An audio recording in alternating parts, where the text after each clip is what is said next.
वन्दे ब्रह्मपुराधिपं श्रीसहजानन्दं च मूलाक्षरम् श्रेयस्कारणसद्गुणैकनिलयम् श्रीप्रागजिह्वावत ब्रह्मोपासनधारकं गुरुहरिं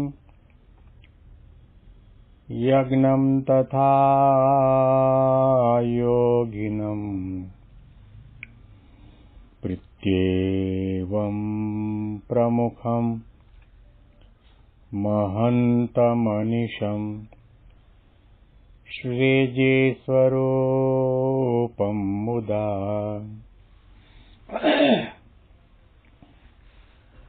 મહિમાનો મહિમા પ્રવચન માળામાં આજે 1 ફેબ્રુઆરી 2025 શનિવારના દિવસે તમામ સંતો હરિભક્તોને મારા સાષ્ટાંગ પ્રણામ. જય સ્વામિનારાયણ. હેપી વચનામૃત દ્વિશતાબ્દી મહોત્સવ. હેપી પ્રમુખ સ્વામી મહારાજ શતાબ્દી મહોત્સવ. ગરડાંત્યના 24મા વચનામૃતમાં મુક્તાનંદ સ્વામીએ આપણા સૌના માટે પ્રશ્ન કર્યો કે અક્ષરધામમાં જે ભગવાનની મૂર્તિ છે એની સેવામાં રહેવું હોય તો એ સેવાની પ્રાપ્તિ માટે કયા કયા સાધન કરવા જરૂરી છે. મહારાજે મુક્તાનંદ સ્વામીના ઉત્તરમાં 16 સાધન બતાવ્યા છે. મહારાજે એમ ન કહ્યું કે તમે કરોડોપતિ હો તો અક્ષરધામમાં ભગવાનની સેવામાં રહી શકો. મહારાજે એવું પણ ન કહ્યું કે તમારો જન્મ બ્રાહ્મણ કુળમાં થયો હોય તો તમે ભગવાનની સેવામાં રહી શકો. શ્રીજી મહારાજે એવું પણ ન કહ્યું કે તમે માતા પિતા કુટુંબ કબીલાનો ત્યાગ કરી જંગલમાં જઈને ઊંધામાંથી લટકતા હો અને તપ કરતા હો તો તમે ભગવાનની સેવામાં રહી શકો. શ્રીજી મહારાજે અતિ અગત્યના આધ્યાત્મિક માર્ગના 16 સોપાન આમાં બતાવ્યા છે. મહારાજે કહ્યું પહેલું તો શ્રદ્ધા હોવી જરૂરી છે. પછી બીજો સાધનાનો માર્ગ બતાવ્યો કે સ્વધર્મ. દરેકે પોતપોતાના ધર્મની અંદર રહીને સાધના કરવી, ભક્તિ કરવી, સેવા કરવી, સત્સંગ કરવો. અને ત્રીજો મુદ્દો મહારાજે કહ્યો કે વૈરાગ્ય. ભગવાનની સેવામાં રહેવા માટે વૈરાગ્ય અતિ અનિવાર્ય છે. દેહમાં રાગ હોય, મોજ શોખમાં રાગ હોય, નખ રંગવામાં,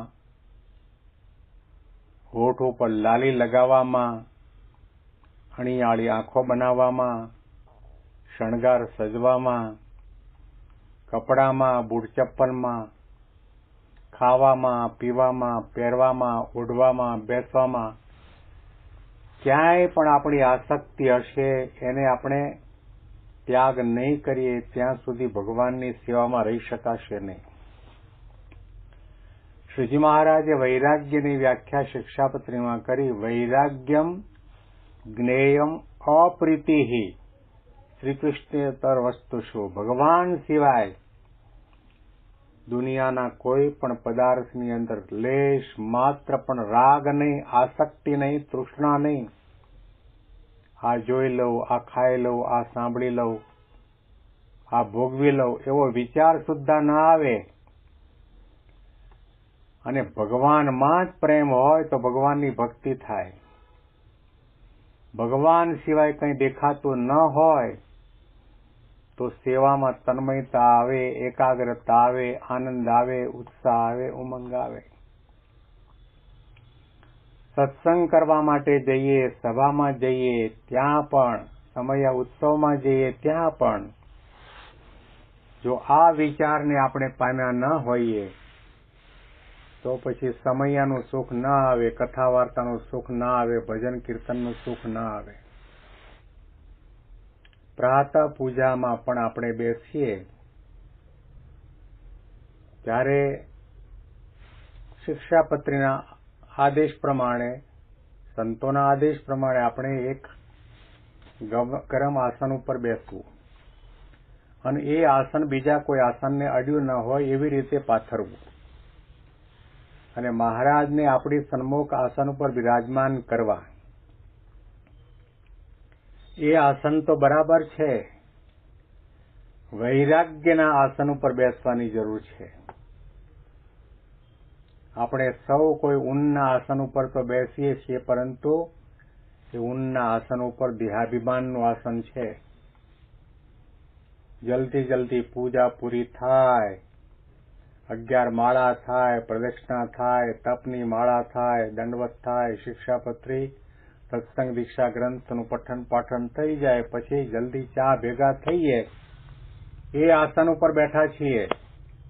સ્વાદના આસનો ઉપર, મોબાઈલના આસનો ઉપર, સંકલ્પ વિકલ્પના આસન ઉપર બેઠા છીએ. આપણે ક્યારેય પણ વૈરાગ્યના આસન ઉપર બેસીને કથા સાંભળતા નથી, કરતા નથી. વૈરાગ્ય ત્યાગી હોય કે ગ્રહી હોય, દરેકના માટે વૈરાગ્ય જરૂરી છે, સમજી રાખવાની જરૂર છે. જનક રાજાએ જેવી રીતે સાંખ્ય વિચાર કર્યો હતો, મિથિલાયામ પ્રદીપ્તાયામ ન મે દહ્યતિ કિંચન, આખી મિથિલા નગરી બળે છે, એમાં મારું કંઈ બળતું નથી. વૈરાગ્ય એટલે દેહ અને દેહના સગા સંબંધીને નાશવંત દેખવામાં આવે, ક્ષણભંગુર દેખવામાં આવે, પરિવર્તનશીલ દેખવામાં આવે. જગતના તમામ ગમે તેવા રમણીય પંચ વિષયો હોય તે દુઃખદાયક છે, જન્મ મરણ લેવડાવે તેવા છે. ગુણાતીતાનંદ સ્વામીએ પોતાની વાતમાં લખ્યું, જેટલું કંઈ માયામય સુખ છે તે દુઃખ વગરનું હોય નહીં. વૈરાગ્ય કેળવવો પડશે. એવું ન માનતા કે શરીર ઉપરના કપડા ત્યાગ કરી દીધા અને ભભૂતિ લગાવીને ફરીએ છીએ એટલે વૈરાગ્ય, એવું નહીં. ભગવાન સિવાય ક્યાંય રાગ ન થાય. ભગવાન સિવાય કોઈ પદાર્થમાં, વ્યક્તિમાં, સ્થાનમાં બંધન ન થાય. એવી પ્રકારની સમજણ, એવો ભગવાનનો મહિમા, એવી ભગવાનને વિશેની પ્રીતિ, એ જો હોય તો જ પછી અક્ષરધામની અંદર મહારાજની સેવામાં રહી શકાય ને એકાગ્રતાથી, ભક્તિભાવ અને તન્મયતાથી સેવા થઈ શકે.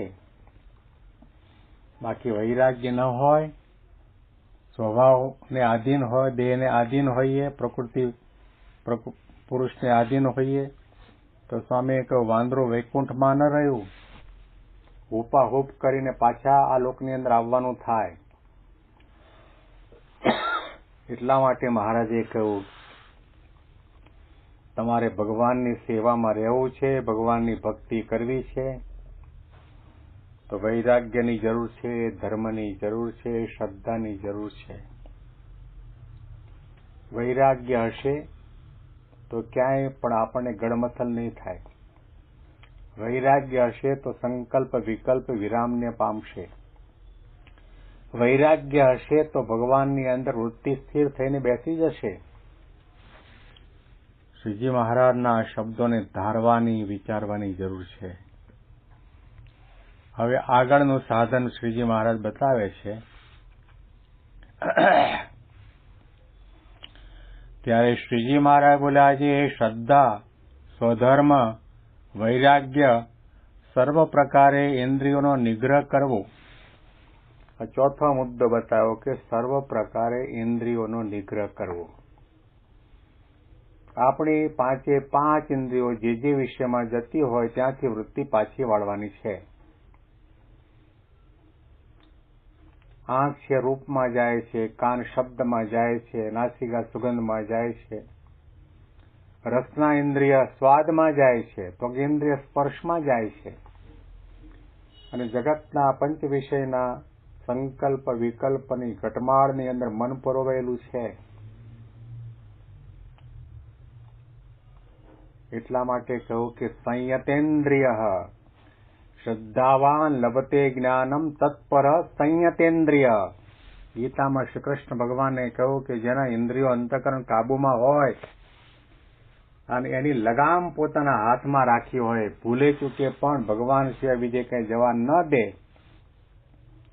એની પણ જરૂર છે. ગળામાં કંઠી પહેરી બુચાસણના મહંત વર્ષો પહેલા એમના દર્શન કરેલા, અને પ્રમુખ સ્વામી મહારાજ શાંતિલાલ તરીકે કિશોરવસ્થામાં હતા ત્યારે ઘનશ્યામ સ્વામી સાથે ફરતા હતા. એ ઘનશ્યામ સ્વામીના પ્રવચનો ઘણી વખત મેં બોચાસણમાં સાંભળેલા છે.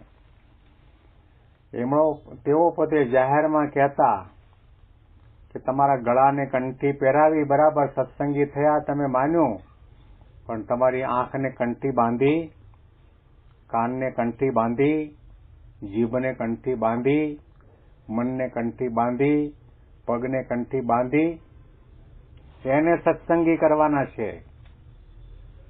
જો આંખ, કાન, રસના ઇન્દ્રિય, મન વગેરે ભગવાનને મૂકીને બીજે ક્યાંય ભટકતા હોય તો સમજવું કે એને તમે સત્સંગી નથી કર્યા. ત્યાં કંઠી પહેરાવો.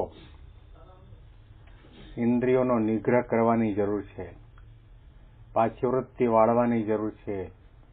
અંતરદ્રષ્ટિ કરી હોય, પાછી વૃત્તિ વાળી હોય, મહિમાનો વિચાર કર્યો હોય, મુમુક્ષુતા કેળવી હોય, તો પછી વિચાર કરવામાં આવે કે હું જે જોઉં છું તે મારા માટે યોગ્ય નથી, હું જે સાંભળું છે તે પણ મારા માટે યોગ્ય નથી, ભગવાન અને સંત મારા ઉપર રાજી નહીં થાય. એવી પ્રકારે વિચાર કરીને વૃત્તિને પાછી વાળે, એ માર્ગે કદમ ન થાય. નાટક, સિનેમા, ભાંડ ભવાઈ જોવા માટે આપણે દોડતા દોડતા જતા હોઈએ, પણ જો આપણે આ વિચારને પામ્યા હોઈએ કે મારે ભગવાન અને ગુરુહરિની સેવામાં રહેવું છે, એનો સેવાનો અધિકાર અને પાત્રતા મને પ્રાપ્ત થાય, એવો વિચાર આવે તો તરત જ ત્યાં બ્રેક લાગી જાય, ત્યાંથી પાછા વળી જવાય. ન ખાવાનું ખાતા હોઈએ તો ત્યાં પણ પાછી વૃત્તિ વળે. એટલા માટે શ્રીજી મહારાજે કહ્યું કે ઇન્દ્રિયો અંતઃકરણનો નિગ્રહ કરવો પણ જરૂરી છે. અને અનુસંધાનમાં વિશેષ વાતો આપણે આવતીકાલના પ્રવચનમાં આ જ વચનામૃતના માધ્યમથી સાંભળીશું. તમામ સંતો હરિભક્તોને મારા સાષ્ટાંગ પ્રણામ. જય સ્વામિનારાયણ.